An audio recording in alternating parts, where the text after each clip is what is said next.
we'd have had 160 murders in Cuyahoga County just this year, since August. 160 murders in Cuyahoga County. Out of Cuyahoga County, 124 of those murders occurred in the city of Cleveland. Out of this 124 murders that occurred in the city of Cleveland, African Americans made up 111 of those killings. When you break down that number versus males versus female, there was 103 murders that were just African American males. There were 21 murders that were women. So when we sit up here and we talk and we're doing this, I know the reason why I put the podcast together was that I've worked years of going around working with elected officials, getting them elected, judges and everyone to try to make a change in his community.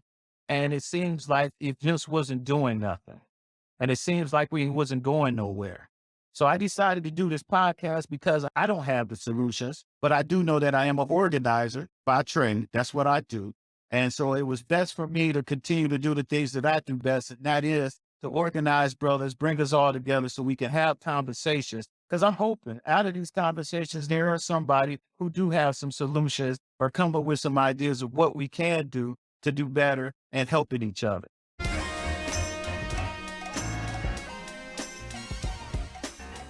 So you tuned in to another episode of Strategic Moves. I'm your host, Kenn Dowell, and today we're going to continue our conversation on Brotha Can We Talk. Brotha Can We Talk was a conversation or a series that we put together because we felt that there was a need for African-American brothers to get together and talk about issues that are affecting our community, but moreover, that's impacting the African-American male. And in doing that, I put together a series and invited some brothers out that I knew who had impact in our community on various different topics. And so today I fought them all out for everybody, and we're going to have a cigar, smoke, food, drinks, and talk a little bit about some of the topics we had over in that discussion. So today, without further ado, we're going to get right to it. I want to introduce my wonderful panel of people I have here today. I have Reverend C.J. Matthews. He's with the Mount Sinai Missionary Baptist Church in Mount Sinai, and he is going to be talking about relationships with us today. He is our relationship guru.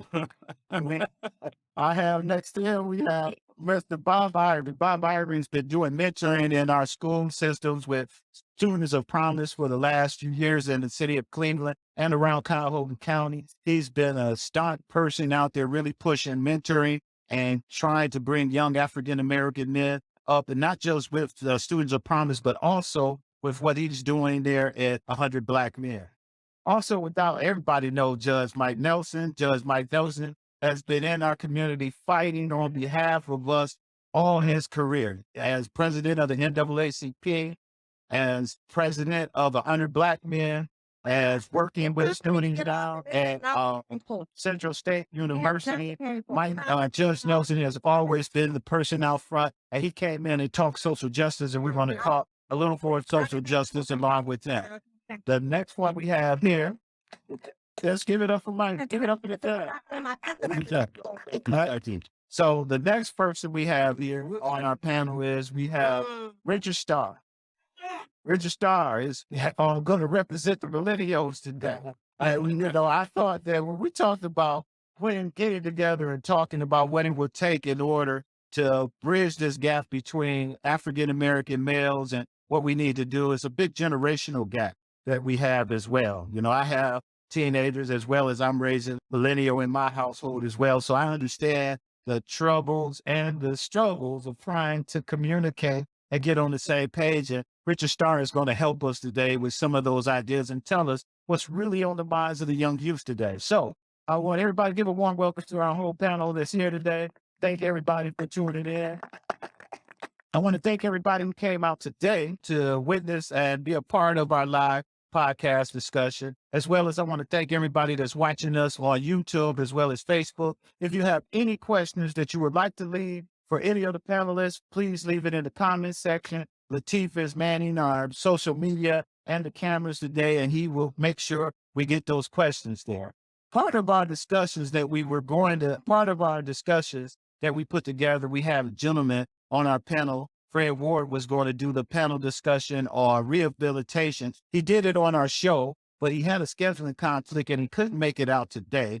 but he has a person who is taking his place who's going to come up and say a few words about rehabilitation and collateral sanctions. I'm impromptu for Mr. Ward. It's my honor to be here. Am I in here? Okay. Can y'all hear me? All right. I just take them from you take it up. There we go. There you go. So I'm a member and organizer for Building Freedom Ohio. I'm an organizer that Mr. Ward, the head, I'm strategic director for the state of Ohio. And one of the main things that we do is attack collateral sanctions. And we have a judge up here. I'm sure the judge knows what collateral sanctions are. But for people who don't know what a collateral sanction is by name, I know you might know about feeling that you've ever been a victim of the criminal justice system, right? That you ever had a felony, whether you went to prison or not. You can't get a job, you can't get housing. I couldn't get insurance when I came home. I did 26 years. I've been home 3 years. I couldn't get life insurance, right? That's a collateral sanction. It's an extension of the punishment that you were supposed to serve when you went to do your time or your probation or whatever. And it's not right, and it makes it hard for us when we come home and try to live a productive life. It took me a year and several letters from mayors and councilmen and all this just to get a place to live. So one of the main things that we do at Building Freedom Ohio is address those policies, because every day they're making policies to try to keep us under their foot. The criminal justice system is a money maker, and every day they look for a way to make money off our facts. The facts of Black men specifically, but brown and Black people in general. So one of the main things that we're doing is trying to attack those collateral sanctions. We do that through vote. In Ohio, one of the few states that you're still allowed to vote. And y'all don't know that, make sure you're not registered as a felon. So they did a good job of putting that F on our back. Now we're about to do a good job of making them pay for putting that F on our backs by coming together as a unit and using our voting leverage to start getting policies and stuff changed. That's good enough for us. Get started. We're going to start the conversation off. Will's going to be chiming in as we go, and everyone else, this microphone we have in the front is open the mic for anyone that has questions for any other panelists. Once we get going, feel free to come up and we'll ask those questions. All right, so we're going to get started with our show today, and we're going to start off with giving the panelists. I asked everybody to just have a little opening statement to kind of talk a little bit about what they're here for. And I got my good friend, Reverend Matthews, right next to me. We're going to start with Reverend Matthews. He is our guru as it relates to relationship. So, Pastor, we want you to start us off by, give us a little background relationships, and what do you think based off of the show and where we are as it relates to African-American male and trying to get this relationship and build a better relationship, not with just each other, but with faith, with our family, and with each other, man, trying to really get out here and make a relation, having brothers come out and sisters, I will give it up to the sisters. I had more phone calls from the sisters saying, can they come to this event, than I had brothers who said they were coming. So we're going to keep this thing going. So Pastor, please help us out. Thanks, Ken. And thanks, Brother Rogers, for hosting us, and to Ken's team who worked so hard to make the podcast as well as this event. And I kind of shared with Ken on the podcast, you can check it out if you like, that somehow I got to be the relationship guru simply because my wife stayed with me 49 years. So, I really think she's the one that should do this podcast. Because I ain't been no public doing, okay? All right. But and it's simple, it's not hard, all right? But it's become complex over the years because of some of the things that Brother Will talked about, some of the things that we know exist in our community. And it's so easy to throw a brother under the bus. I mean, it just happened daily, all day for 400 years in this country. And so relationships are the primary aspect in a family, in a community, in a nation, in a world. And so if we can destroy the primary asset, then we can get at everything else. And so when your relationship is tight and intact, and it fulfills those things within you and your partner, then it allows you to go out and be a champion in the world. And so if we get the fundamental thing right, is that's ourself and how much we love ourselves, because we can't love God and then not love ourselves. And we can't love God and then not love our partner. So if we get the fundamentals right, then we can build something strong. Thanks, Reverend Matthew. Bob, let's talk about mentorship. Bob Ivory was on the show. He talked mentoring and the importance of that. Well, first, Ken, thanks for the opportunity, and the panelists. It's an honor to be in the midst of this greatness up here. When it comes to mentoring, really, it is kind of simple for me. I'm just looking back to give back what was given to me. You know, I'm that kid off of 105, that kid from the Glenville area, that kid coming through an area that was surrounded by a lot of, you know, strong men and family and some of those values that I think some of them have, you know, kind of lost their way. So in developing programs and mentoring and closing the achievement gap and working in schools, I'm really just trying to replicate what was poured into me or poured into us through our era. And I think it can be done. I'm just thinking about what happened with me at Dover and going through hairy days and just matriculating. And I had a lot of help and I had a lot of resource. I had a lot of support. And I'm trying to create avenues, create opportunities and use influences and a lot of different relationships to create those for our young people today. So that's what I've attempted to do over the years, Cleveland, Cobb County, San Francisco and back, just try to create that village, that healthy village, but it has to have resources. It has to have strong individuals like you have on the stage, reach out to other relationships in the community, but then just give to those young people what was given to us because there's greatness in them. We just have to find it and pull it out. Thanks, Brad. Judge, let's talk about social justice. You know, it's funny because you are coming from a position of where you were fighting on behalf of a lot of African-American males and females on behalf of just what's right from the NAACP perspective, from 100 Black men's perspective. How you do all of that to become judge? You know, it's strange because not many people can follow the path I followed to become a judge. Usually you burn out. If you look back historically over people that were activists, I mean, hardcore activists, they don't live long.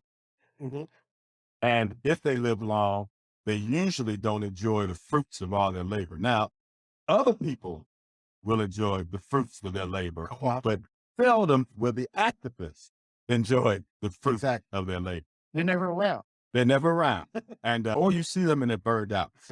As we talk about social justice, I was reading a story today about a young man, two young men who were accused of a murder, been incarcerated. They're having a retrial today. And it reminded me of the fact that justice, and I'm not going to say delayed, justice denied for anybody is justice denied for everybody.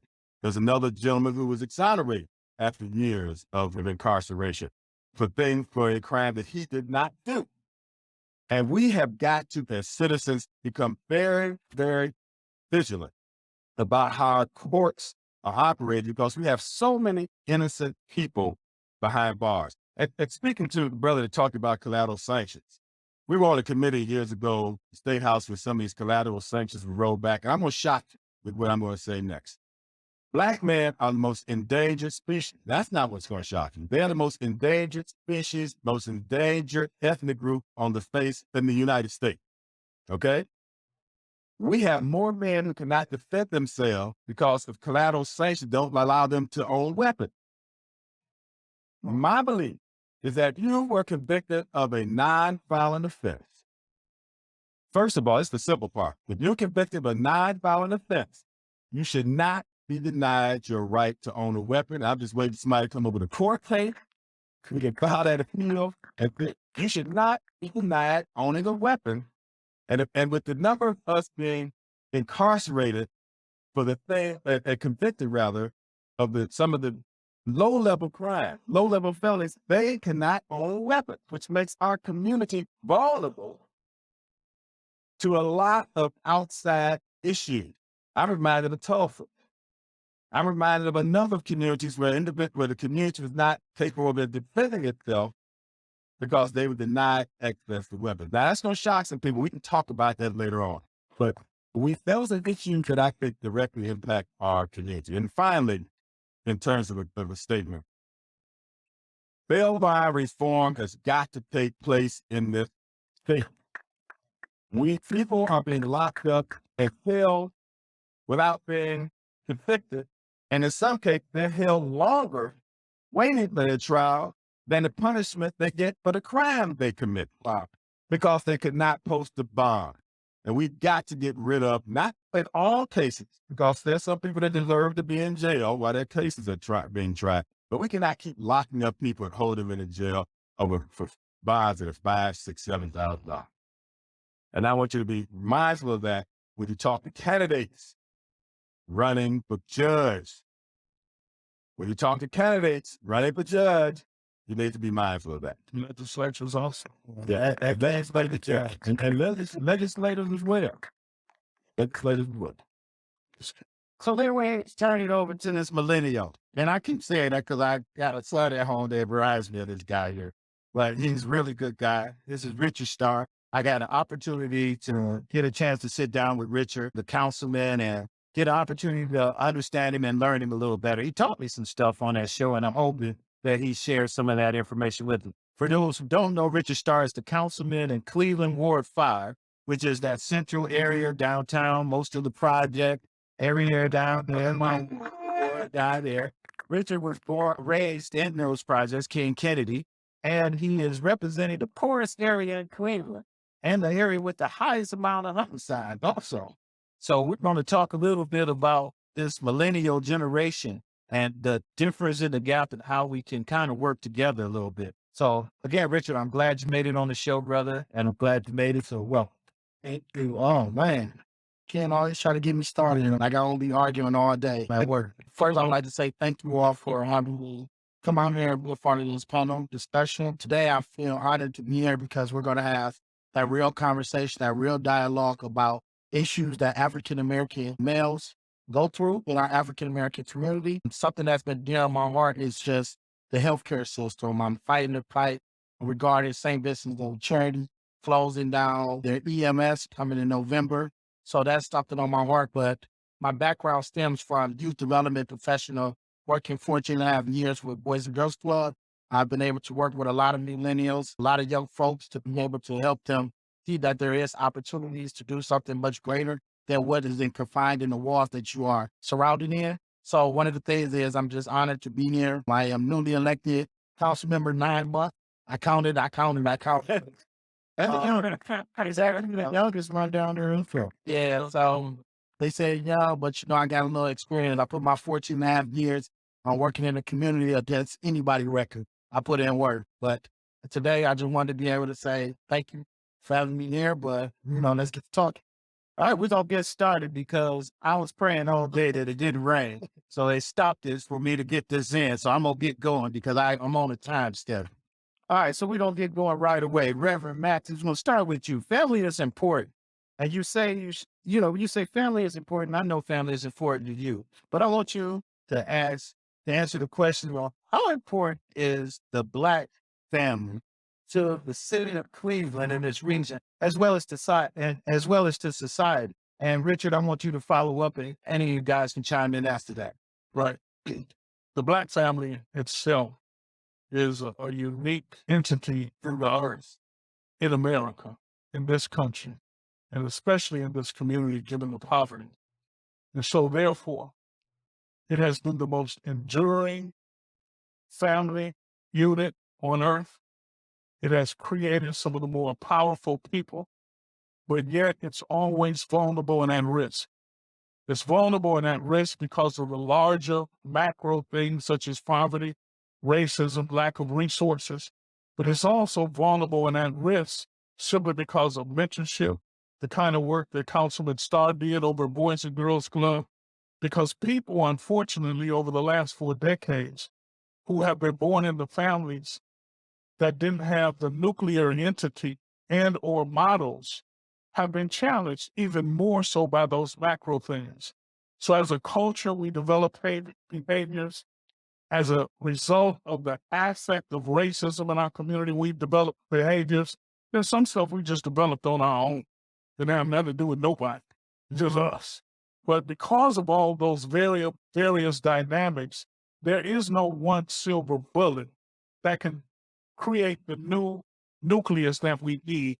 So we have to take this diverse, powerful entity, the Black family, which in family is relationships are the biggest asset. It's our biggest asset. A lot of times people say the Black church is the biggest asset, and I'm a pastor, but the Black family is the biggest asset. And that family has to be recognized in all of its diverse forms. We can no longer put it in a small box and say this is the family.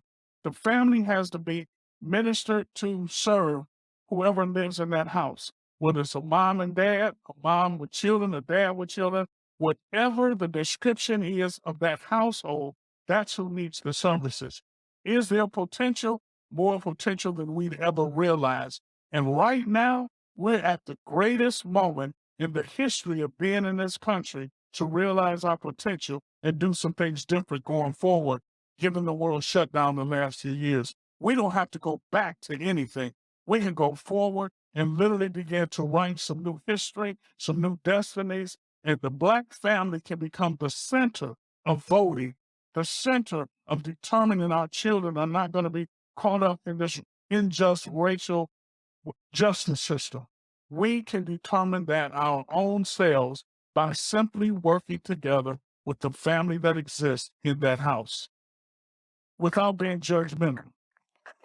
Councilman Scott? You know, Reverend, I always go there, phrase it every time, but when I think of family, I think of the system that has been in place to destroy the Black family.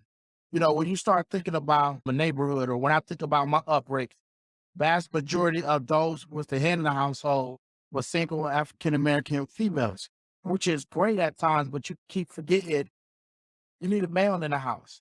You need men to be able to raise these young boys. So when you start talking about this system, and you talk about how people are being locked up, like Judge you just mentioned earlier, you start thinking about the real issues when someone go to jail for time, but they're never rehabilitated. But when they come back home, there's no resources for them because they got a family. That is just like highway robbery if you look at it. For me, like, you're going to continue to penalize it. But then also you look at it from a standpoint that the minute you take that man out the household in the earlier 1900s, in the 60s and 70s and the 80s, and the crack epidemic started to go on, you start to looking at how our neighborhoods start to destroy. So as a millennial who's involved in politics, it is a right and my duty to get involved to figure out how we can right these wrongs while we have the chance now to do it. But when you think about a family, we got to take the family word and turn it into our word, our own vocabulary, or what we want to see our generation have. Throughout my time and experience working at Boys and Girls Club, I've mentored hundreds of kids from down the way, east side, west side. I've been all over the city working with youth. But one thing that hurts me is sometimes we just don't know.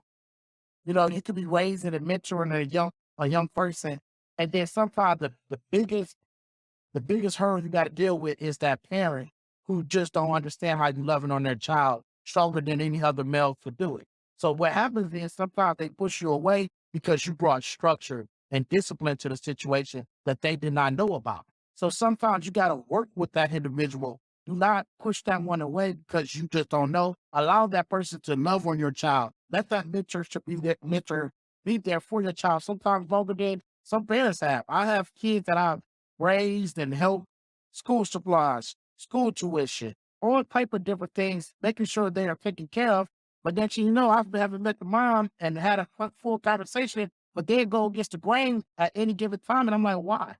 Why do I have to bear the burden of what you dealt with when I'm just trying to be there to help your child? No, I'm not asking you for nothing. No, I'm not trying to do anything. I'm just trying to help break the cycle. And if I got the knowledge of what to go get these degrees from Border Wireless, it's only right that I bring it back to my community and be the child that was interesting. And that's what's called family.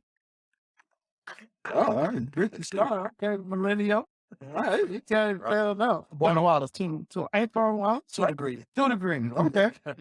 And so let's go over to Bob. Bob, let me ask you, we was on this mentoring thing. Look, what's your definition of a mentor or a hero in our community? What is that definition? What makes that? I would say mentoring is really about meeting that young person where they are, meet them where they are, and then giving them the tools, the resources, the confidence, the affirmation.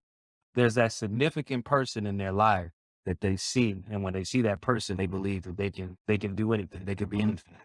If anybody's out here, you were an athlete, played sports or whatever, your coach pretty much made you believe that you have more abilities than you may actually have. But you really wanted to be successful because you wanted to please that coach. You wanted to please that person, that mentor. So I think what we have to do is bring a lot of that back, because I think once they see us and they believe in us, and what I think is we have to instill in them that how much we believe in them. So what I try to do on a daily basis over the years is instill into young people, the greatness that they have inside, genius they have. You have kids raise their hand and say, how many of you are smart? You might have 30 kids in class, 25 kids, and maybe 4 or 5 or 6 kids or teenagers, they raise their hand. And no, everybody hand should, because there is a smartest, there's a gift, there's a genius, there is something inside of each one of them that they don't even realize they have themselves. I think in our generation, they made sure we knew what our gifts were. And then they made sure there were others around us that brought those gifts out of us, be it the council person, pastor, be it the community center, be it a school. There were a lot of people around us that we could point to and look to and see that, oh yeah, that's the person that I can strive to be, or that's the person that's significant in my life that I can look to.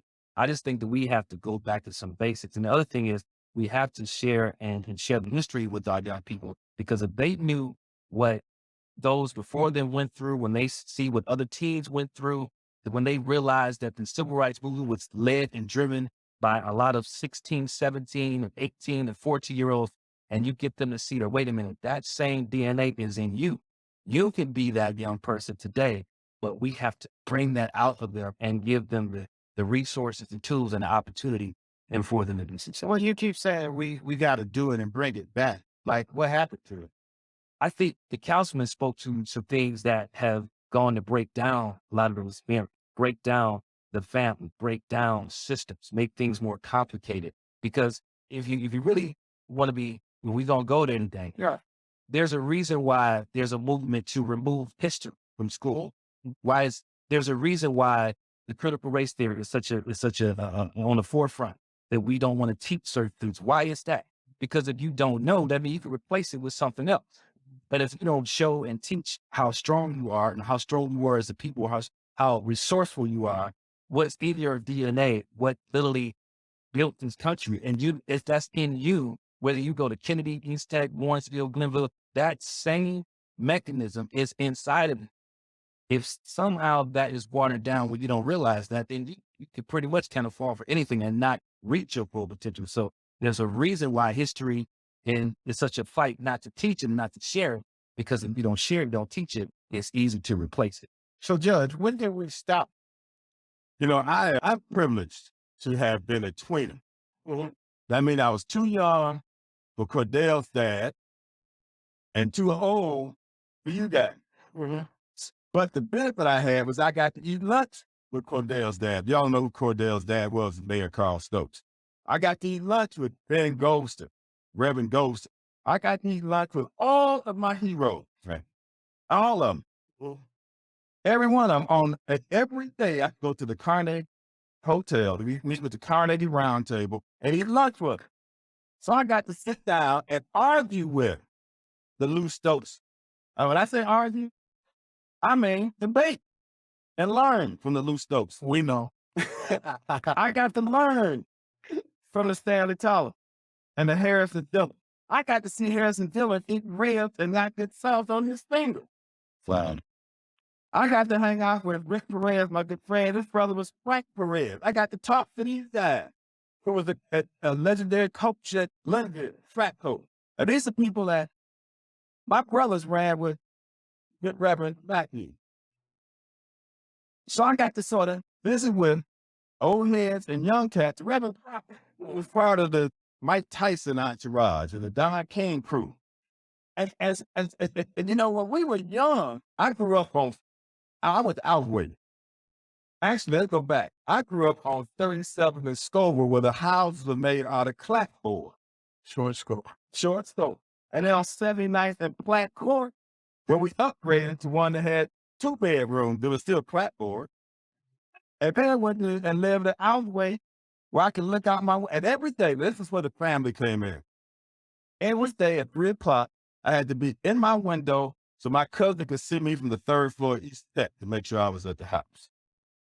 Mm-hmm. That's how it worked. And then as we moved out into the everybody, well, let me say it like this. 90% of the people that are 78 years and older in Cleveland grew up in the project. Mm-hmm. That's where they got their start. If they didn't grow in them, they were right around it.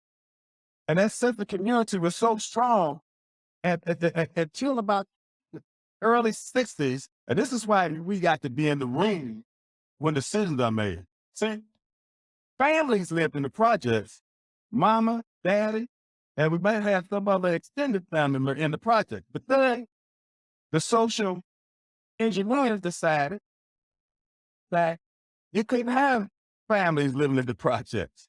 All right? That happened in the mid-60s. And so now you don't have, and then the people say, Kenn, you and I talked about this on the podcast. Mm-hmm.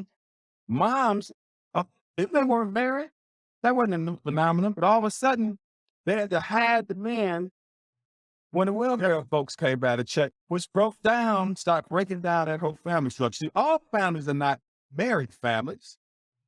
Some families, mom and dad, just don't get married, but they're in love and they provide a nurturing environment.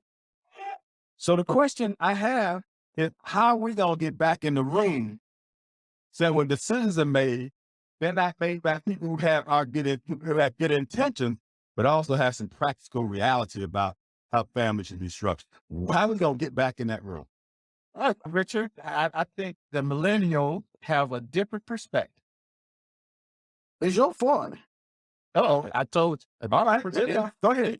It's your generation for it. And what I mean by that in a positive way, but also coming direct is the fact that you were in the rooms making those conversations, tea party conversation. I look up at the ward that I serve, which is Ward 5, and it's almost that it shows that if you're not poor, you can't live in my ward. When 72% of the zoning that has been done in my ward in Ward 5 is for semi-industry or multi-family industry. So that means put everybody that's poor in one area and let them just destroy each other without having hope.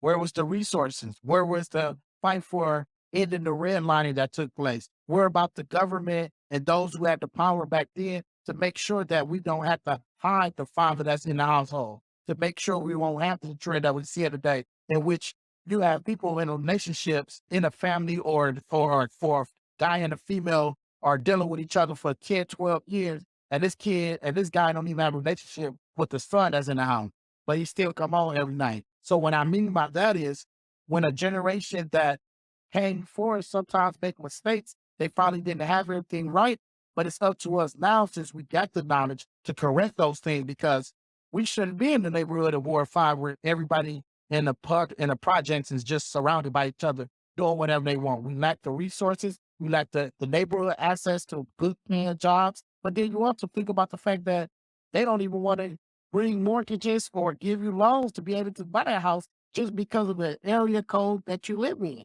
So what I mean by that, not particular you judge, but overall, the culture back then was like, hey, we're going to allow this to pass over. One interesting story that I could talk about that happened to me this day, when I first got in the office earlier this year, there was a fine sale transfer going over for Garden Valley, Rainbow Terrace.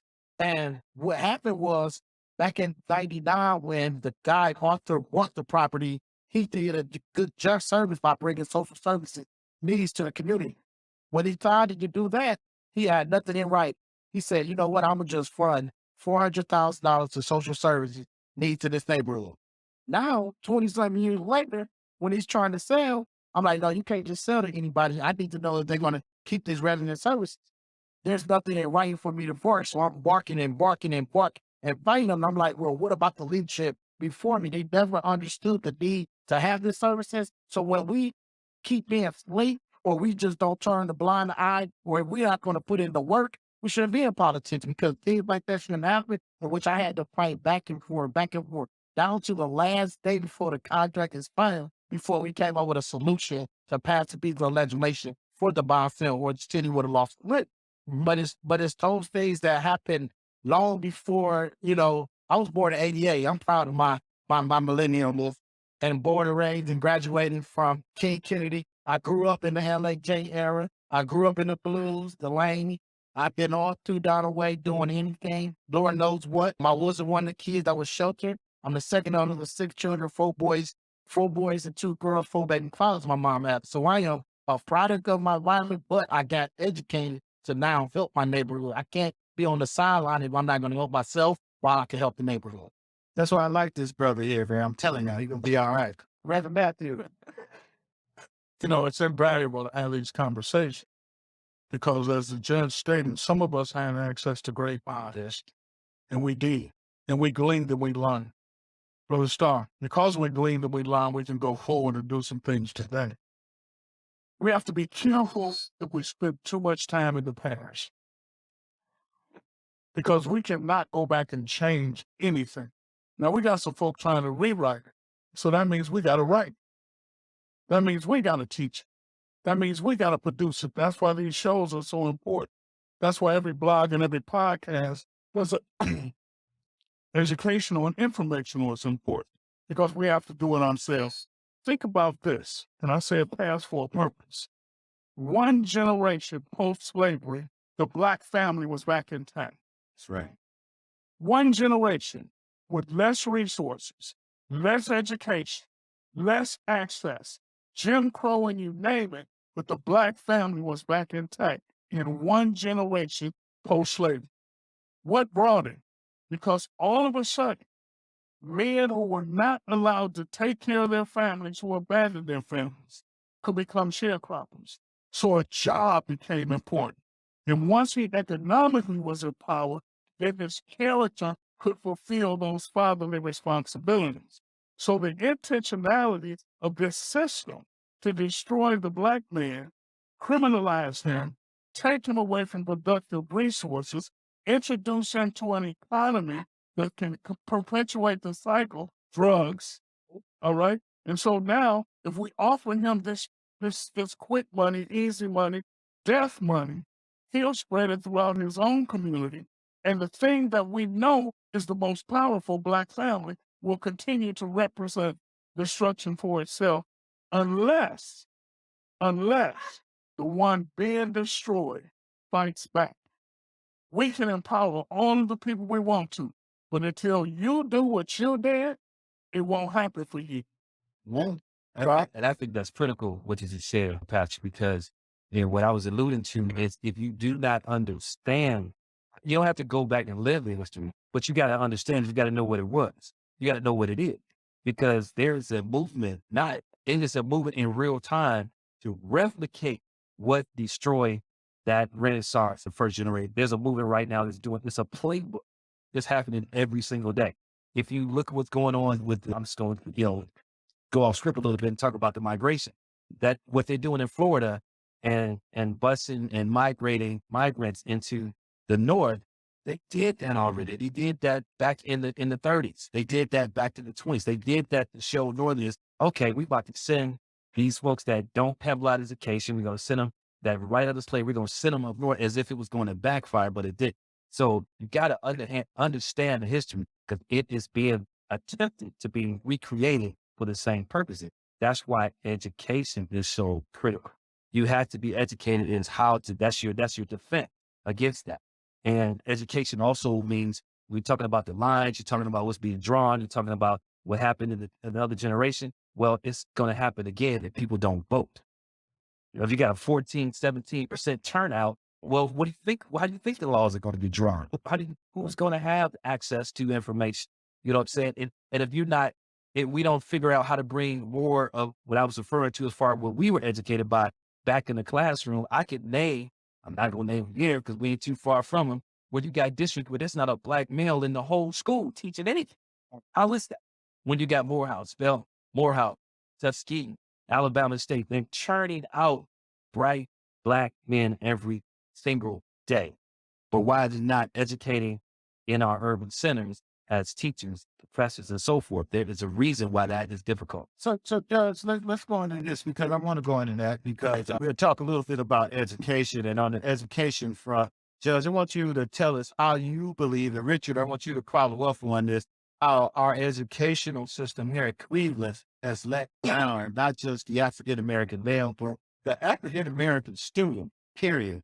And Richard, on our program, we talked about that. And I really would like you to really go back into that, rant a little bit, or explain to us, why is it so hard for us to get it? One of the things that I've really been working with myself and learned a lot from working with Fred Ward's organization trying to understand incarcerated people a little bit better than what I think I may know. Also working with Richard Starr and talking with him on the millennial front, and he really don't understand how much he's helping even understand my kids a little bit better, because it is this thing that some people, and we have a generation of young people who just don't know.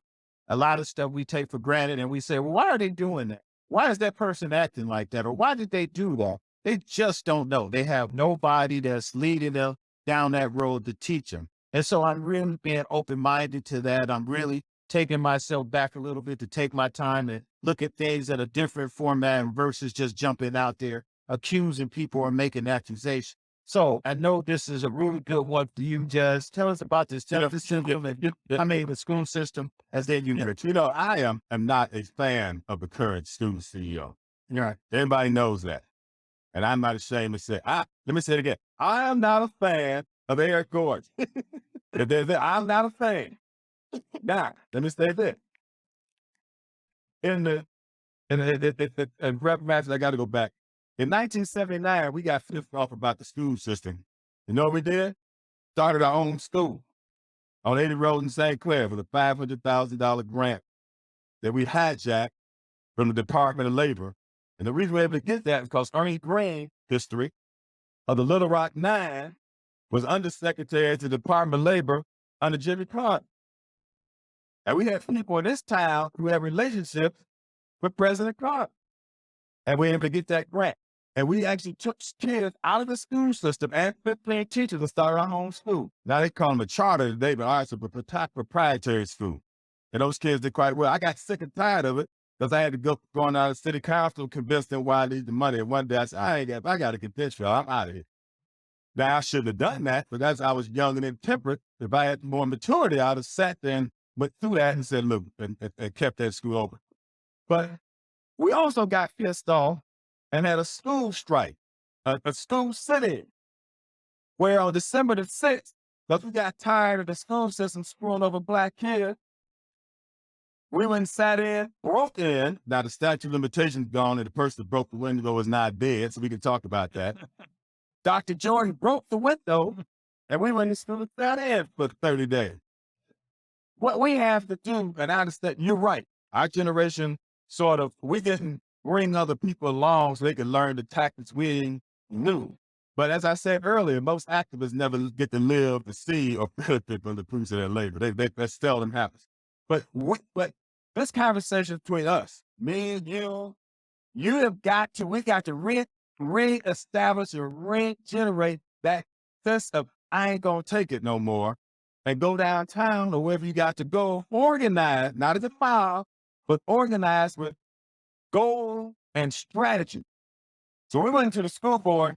The mayor said, I want them arrested. George Forbes said, oh no, you ain't arresting them. Okay? And we had to stay in that building, sanctify the school board. But before we went in, it was like this holy place. You went in, you were all quiet, their word.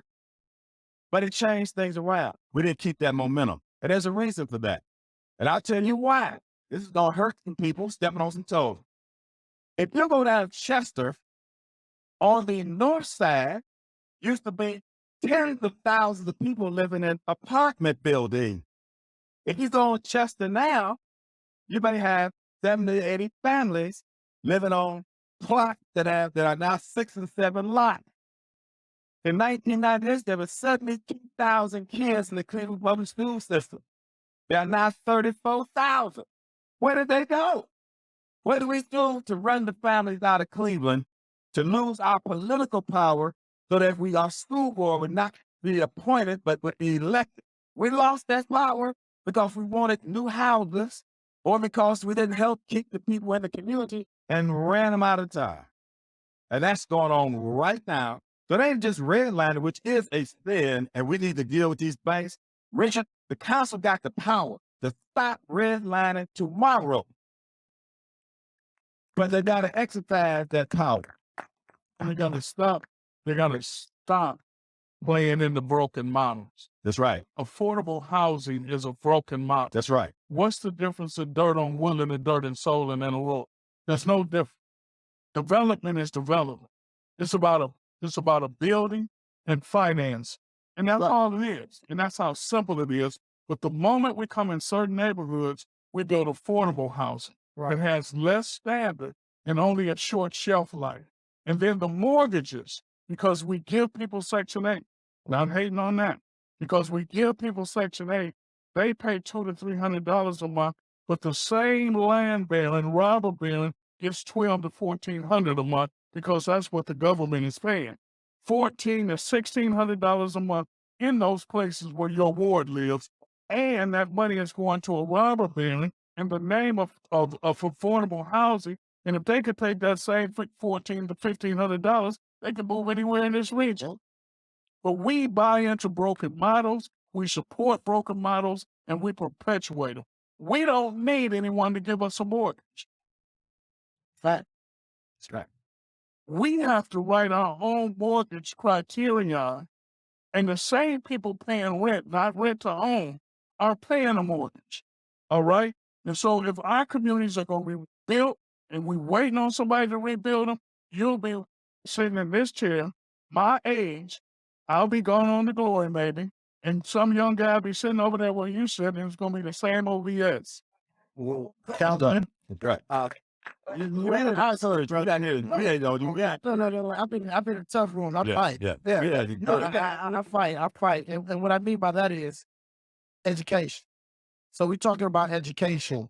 So that's why I went back and got educated and continue to educate those. Next week, I got a student shadow day. I have all of the schools in my ward coming down to City Hall to learn about what the work we do at City Hall, how we work with the administration and different departments. But that's a long story. We'll talk more on social media about that. But when it comes to the educational system, today I had the honor of going to the State of the School address.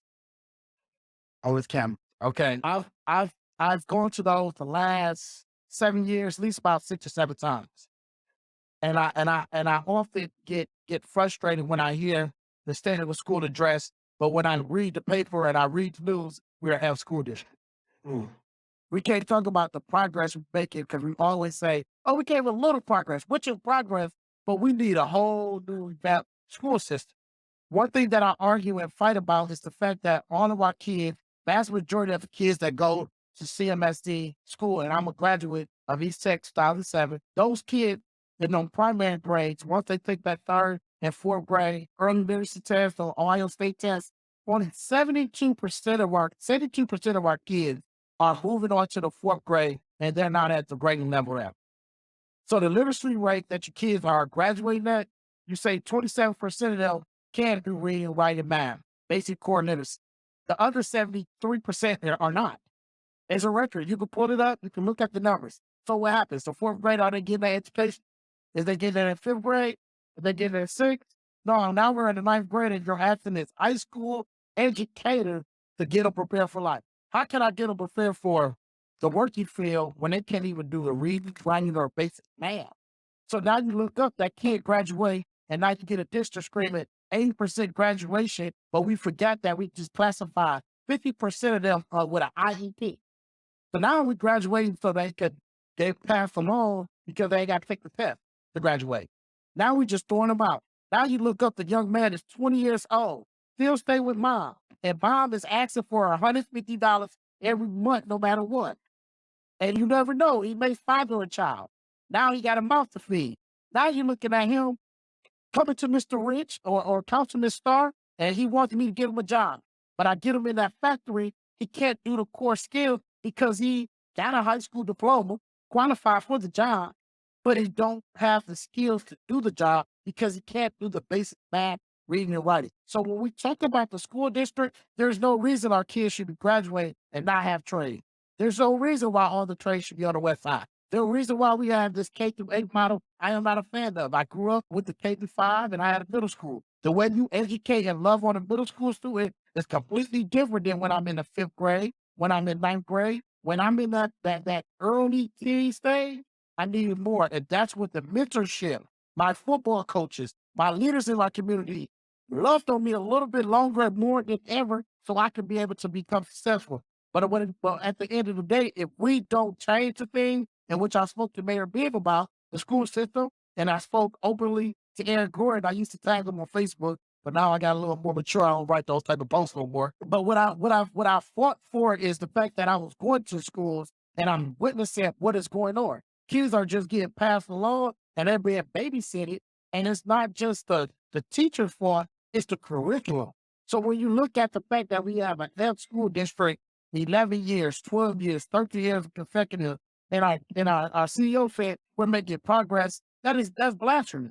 Because it's like we're not making strides if our kids are not prepared for real life. So we as educators need to hold our city and elected officials to the standards, because our mayor is the supervisor for the CEO.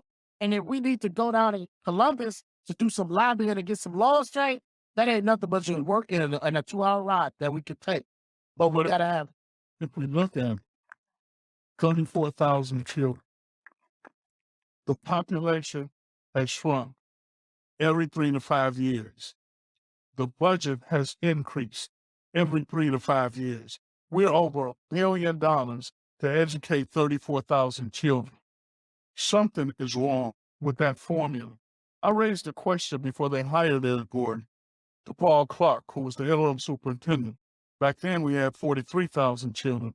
I said, if we looked at a model, can we educate 43,000 children for them was a little less than $1 billion? He said, yes, but politically, we won't make the changes. We had an opportunity to close a school last year. Politics kept it open. So now you have 2 schools with a few hundred children where one school can serve them much better and we're spending money. It's tough business decision, but all the schools I went to have been torn down. If I can jump in real quick, because I still want to go back to your initial statement. When you made the statement, Pastor Matthews, about being one, and this is profound, one generation past slavery. And where were we as a community? Where were we as people? Where were we being empowered and educated? You got to understand what that means. Slavery, 200-300 years. One generation past it. Look at the HBCUs that were started. Look how successful those people were and the inventions that came out of that and the scholars that came out of that, our heroes that came out of that. And I believe the reason why it was so successful is because they went to a basic formula, and that is they addressed all those non-academic barriers. They didn't do more English, more math, more science, more testing, more history. They addressed those barriers that allowed you not to learn, that make it harder or more difficult to be successful. So if we infuse that more into the curriculum as much as you do teaching to the test, and that's what the initiative, when we started with that achievement gap, and data in those 2 or 3 years, we had double-digit increases in matriculation those 2 or 3 years. We had reduction in suspension in those 2 or 3 years. We had increase in grades. Why? Because our focus, we didn't teach not one subject. What we did was put people, mentors, resources, communities, the faith community, business community, partnerships, foundations. We collapsed all that around all those barriers that were making it harder for kids to function. Dropout rate was not just in the 9th grade. You had 4th, 5th graders already dropping out. They just not old enough to say, I'm not going to school. Let's say this one more thing. The test did its purpose. Yeah. Because for 2 decades, we taught toward the test. Right. The test was a minimum standard test. It was a D. When I was in school, we were automatically challenged to get an A. So if an A equaled to a D for 2 decades, we were teaching and dumbing down the standards, and therefore the system accomplished its goal. Yeah. They built charter schools around us. They passed a law last year that any empty school building in Ohio after 1 year has to go to a charter school. If you own a charter school organization, you will become a multi-millionaire. And we have to look at the people who own them. When an African American owns a charter school organization, watch what they go through as far as the screen. We have one of the largest charter school organizations in Ohio come up with a whole lot of problems and it basically stole millions of dollars, and they were forgiven. Now, when you talk about this education thing is really, really complex when it comes to who controls it. So we don't have control over our education anymore. Our education is controlled Well, they're moving off of Huron on the Euclid by the people that work in the Cleveland Foundation and other organizations that fund education. And it's not just the Cleveland School District. Most predominantly minority school districts, if you look at the state report card, finished in the bottom of the report card. Now, they all face the same curriculum. So I think I agree with Richard Starr, Councilman Starr, because we have to start looking at the gut thing about this whole co-education system, because it's miseducated. It's miseducating our kids. So they're not. I have a friend out here, and he may have gone. I talked about Rick Perez. Rick Perez went to Max Hayes in the 60s. When he came out of Max Hayes, what in 1960 stuff, he graduated. When he came out of Max Hayes, he got a job at Lake Europe, at Shaker Heights, Europe, one of those. He made more money in his first 4 years as a mechanic than I made my first 4 years as a school teacher, because he had a skill. My son-in-law has a major job with the city, but his real income, he has a major job, but his real income comes from building decks, and fences, right? Because he got this skill. So if you look at people that making real money in this town, you see their names on different things. Gil Bay, some of the other names, you see their names on stands, on every place, natively. They're what that's much smarter than us. They got opportunity that we forfeit and haven't fought for to get back. Look at all the major engineering firms. It's the major. White folks own them, not because they're smarter than us, but because they had allies to help them get where they need to go yet. But Judge, I think those opportunities will be so there. But our kids don't know if they're there, because folks like us are not coming in their face and saying, no, this is it. You have the same opportunity. And I say this to kids all the time. You have the same opportunity as everybody else. But if they don't have the mindset to understand and receive it, because their mindset is on the cell phone, their mindset is on their tennis shoe. But white mindset is the same mindset. What we have to do in our mentoring, and I've told this when I was president of Hunter Black Men, mentoring is just half of it. The other part is advocating. Mentoring and advocacy go hand in hand. We will mentor a kid, but we got to open the doors. We have to be, and that's why I'll go back to, we got to be in the room when it's happening. I got a point on that. When you think about the opportunities, it's hard for me to understand what you're trying to get me to see when I'm starving at home.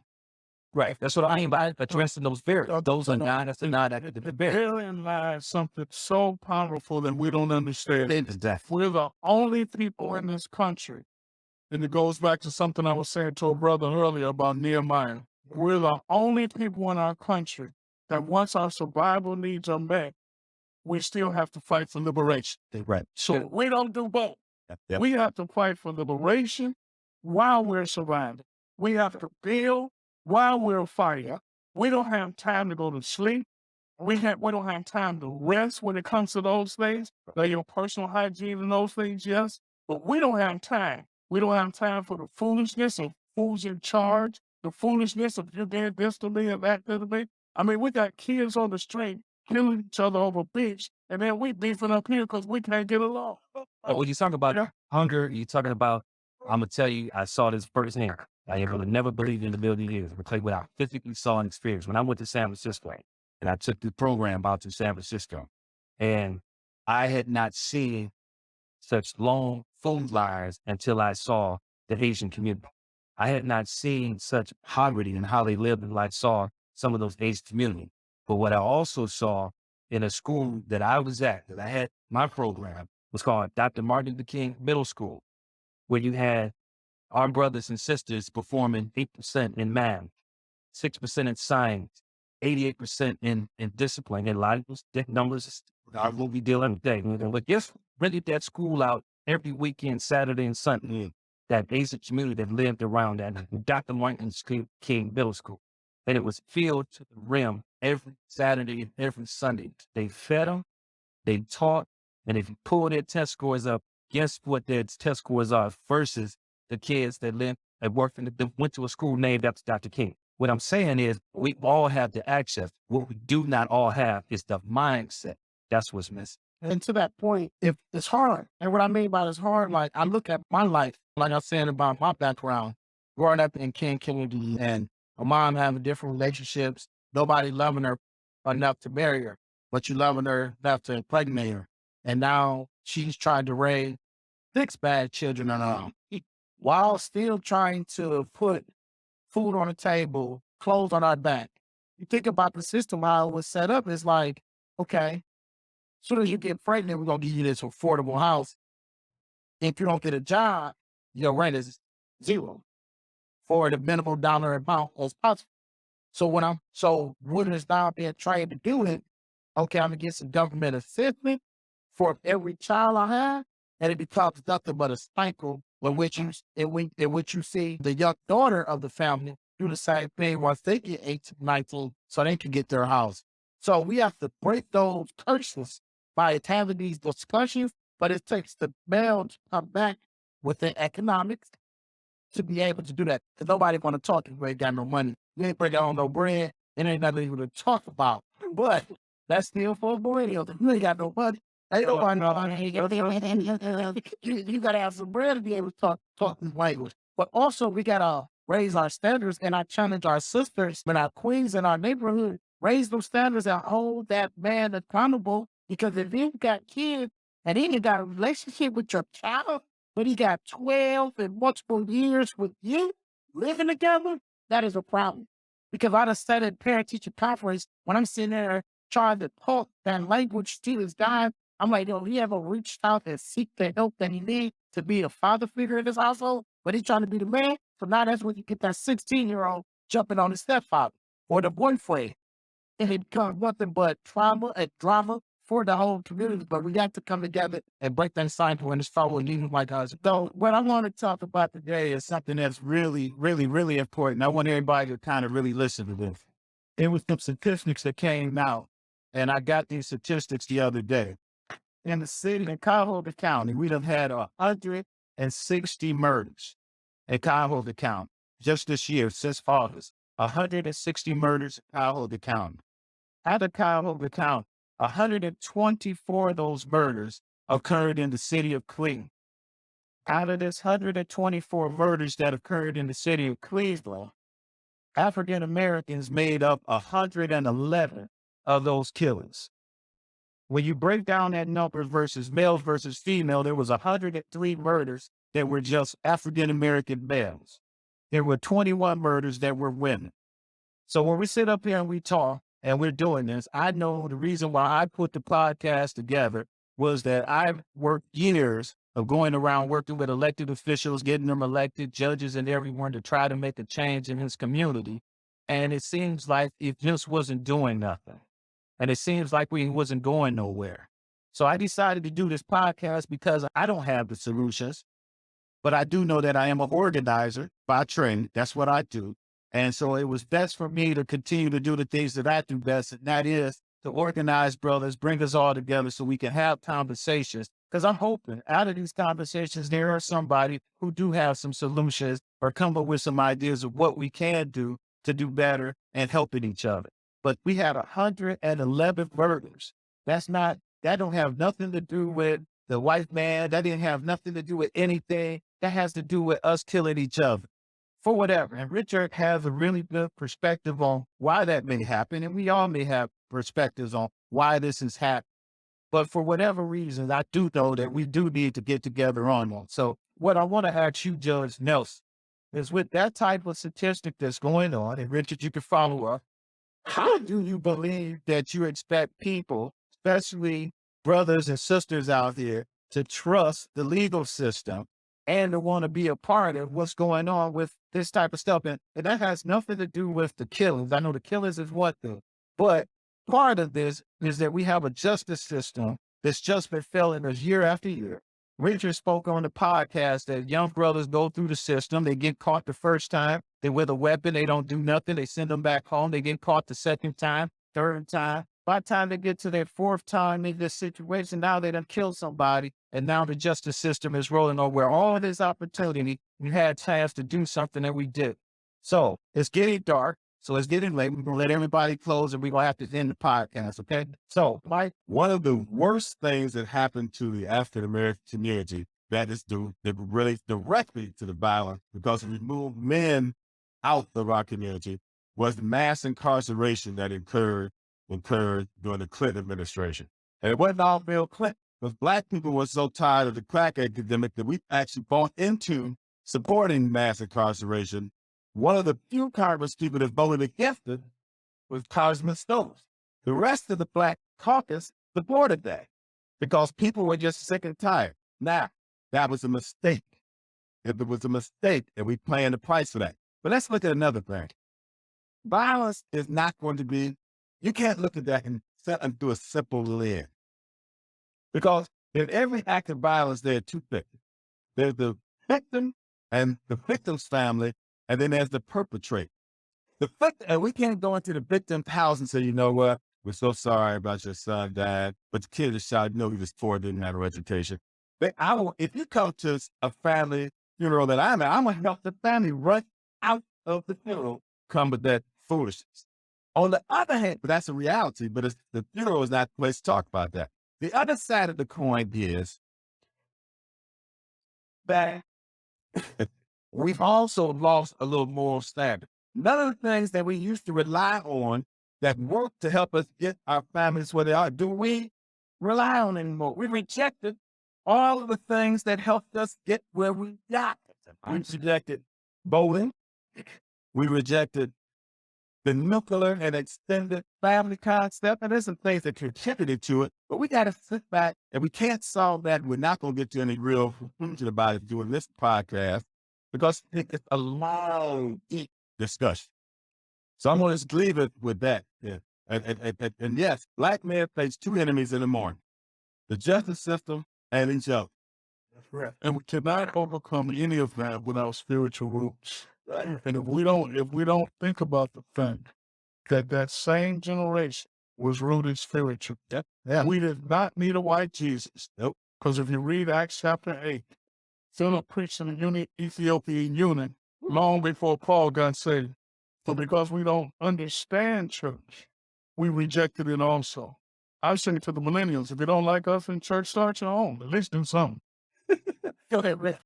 That pipeline, school to prison pipeline is real. They built in prison about 4th grade test scores. So they said in 5 years that it took to build that prison, 9th grade, you're old enough to actually withdraw yourself from school without no parent. So now we're going to catch you on the street and we're going to eventually lock you up. What we have to do is champion the voter initiative. Everybody should know that November 8th is an election, but it's not an election for a lot of people because folks are not getting out to vote or planning on voting. When you think about everyone in your family, think about everyone in your contacts, are you making sure they vote? Are you making sure they're engaged? Or are you going to say, well, I'm the older one of the generation of my family that just don't vote, but I'm not going to help my younger cousin, my kids? Where the vote parties at? Because what happens when those laws change in D.C., when those laws change in Ohio, you come looking at city council, like, we've been trying to get you to vote so we can have some leverage to get that funding back in. Things get held up in Columbia if you're trying to fight for someone who really is elected or a state representative or someone in the Senate that really doesn't care about your neighborhood because they don't know. But they got in off a small percentage. Like I ran for election in 2017. And when I ran, it was because residents told me to run because of the work I was doing in the community. They urged me. They said, run. I said, I don't even like politics. I don't even know what a council person does, let alone get involved in it. You must be crazy. But when I looked in the eyes of seniors as they asked me to get involved, I had to do some homework, do some research. So I ran an 8-month campaign. I lost about 200 some votes. But 4 years later, we came back stronger because now I was able to get more involved with the Democratic Party, starting to ask questions, starting to call people out and saying, where those receipts at? I'm not talking about what we did back then. I'm talking about how can you help us with the wisdom and the education you have for us to be able to move forward. Let's combine some of that history with the millennials. I always say we're the best because we know how to work hard, but we also know how to do that technology. So with that said, I think we get that wisdom and that education so we can break those cycles. Like as a city council member, I am a lawman. I write laws, policies, pass policy. That is one of my number one responsibility.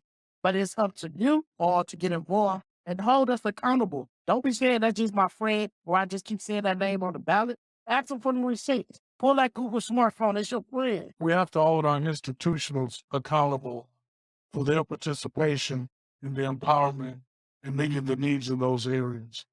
I can thankfully say today that there are some initiatives that are moving called healing communities in that direction. Your counselor, behavioral health, mental wellness, just the personal trauma that a child experiences every day when they're hungry, as well as all of the other trauma as it relates to death and other kinds of activities that they witness. So that those things are part of what we're building, but we need people like you to come alongside of us. And if I got to answer that, Ken, and that was an awesome question, because what I think would be the solution is you got to put the resources in place to address this trauma. You know what I'm saying? You got to prioritize where are we going to put the resources, people that have the expertise to deal with that. Because what we do as a community is we come up and see what's needed out here. And guess what? We figure it out. You know, if we needed a scoreboard and it cost $60 million, guess what? They figured it out. Okay. I was in council meeting the other day about to build a jail. It was $500 million. That's about to be almost $1 billion. But guess what? They figured it out. It is going to happen. No matter what the situation is, they're going to identify the need and they're going to figure it out. So we need to take the same mindset. I keep saying mindset. And we're talking about trauma. We're talking about behavior and health. We're talking about the achievement gap. We're talking about hunger. Why can't we figure out we got the resources to put a $20 million ballroom in the convention center? I'm not knocking projects that build jobs and so forth, but what I'm really saying is somehow we figure that out. But as the pastor said, and I'm going to keep going back to it till we get it, one generation after 200 years of slavery, we were in a different situation. And all we got to do is go back and reinvest in what worked. And I think our whole narrative will change. Both that they contribute to campaigns. Hey, I want to thank everybody for coming out tonight. I want to thank all of my folks here today and everyone on YouTube and Facebook who's watching us today. We're going to continue this conversation. We're going to do another series of Brother Can We Talk that's coming up in the month of November. And again, thank you for coming out. This is Strategic Moves with Kenn Dowell.